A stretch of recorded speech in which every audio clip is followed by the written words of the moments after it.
Well, Yuka Roya joins me in the studio. Hi, Yuka. Hi, Inka. So votes are going to be cast tomorrow. People in the US will be heading to the polls, and inflation and the cost of living remains a top concern. Well, polls have consistently shown that many voters are worried about the state of the economy. Some even feel it's heading into a recession. Yet, the US economy is humming. GDP is expected to expand at a healthy clip of 2.8% this year, much better than European economies. The unemployment rate is below 5%, and inflation has come down a long way from a 4-decade high of over 9% reached in 2022, and not far from the Federal Reserve's 2% target now. And yet, the level of confidence people have about where the economy is heading doesn't match up with these positive indicators, Inka. Well, Yuka, why is that? Well, one big reason is that although inflation is much lower, prices are still rising. They're just increasing at a slower pace. So for American voters, their grocery bills are a lot higher than before the pandemic. And even though wage increases have outpaced inflation in many sectors, a lot of people feel worse off. Their purchasing power is particularly weaker when it comes to housing. Home prices have skyrocketed over the past 4 years, and higher interest rates, as part of an effort to tame inflation, of course, have made mortgages more expensive. The housing crisis has become a key campaign issue in this election. Emily Boyle has more. Unable to afford her rent, Maureen now lives on the road. She is just one of hundreds of thousands of people who don't have a roof over their head due to the devastating housing crisis haunting America. I had an apartment, and during the pandemic, the landlord, I was $200 short, and he threw me out anyway.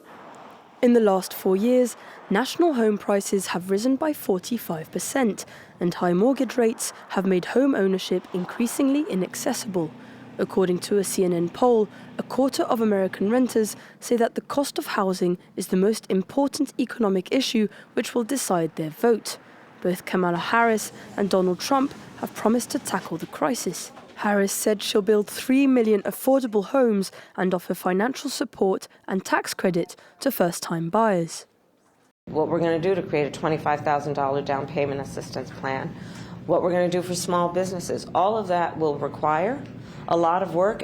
In the other corner, Republicans blame the Biden administration for the crisis. $5,000 right here. This is 5 months of Kamala Harris's inflation. Every North Carolina family is paying this in additional grocery prices, in additional rent prices, in additional housing prices. Donald Trump has said he planned to ease regulation on federal land to make building new homes easier. The former president also regularly promises to bring interest rates down, even though it's not within a president's remit to set monetary policy. Well, next week, we're moving to the troubled aerospace giant Boeing. Another crucial vote is underway that could end a 7-week strike by factory workers. Around 33,000 Boeing machinists in the US Pacific Northwest are voting on the company's latest contract offer. They have another 6 hours or so before the poll closes. They've been on strike since the 13th of September after 94% of them rejected the company's proposal of a 25% pay raise over a 4-year contract period. An improved offer of a 35% hike was also rejected mid-October. The new deal includes a 38% wage increase that will bring their average annual salary to around $120,000 in 4 years' time, plus a $12,000 ratification bonus and a minimum 4% annual performance bonus. While the raise is closer to the 40% wage hike the workers want, the plan does not include their other key demand, which is restoring the traditional pension plan scrapped a decade ago. It only offers the option of a $5,000 contribution by the employer to the 401k pension plan with a smaller ratification bonus. If they accept the latest proposal, it could end the more than 7-week-long walkout, which has halted production of some of Boeing's best-selling jets, the 737 MAX, the 767 and the 777. The stoppage is estimated to have already cost the company around $10 billion. Last month, Boeing reached a loan agreement with banks and raised more than $20 billion in an expanded share sale. Yuka, we are moving on, and you're going to tell us about how the markets are looking on the eve of the US election. Well, Yinka, markets famously don't like uncertainty, and US stocks on Monday struggled as uncertainty over the outcome of this election continued to grow.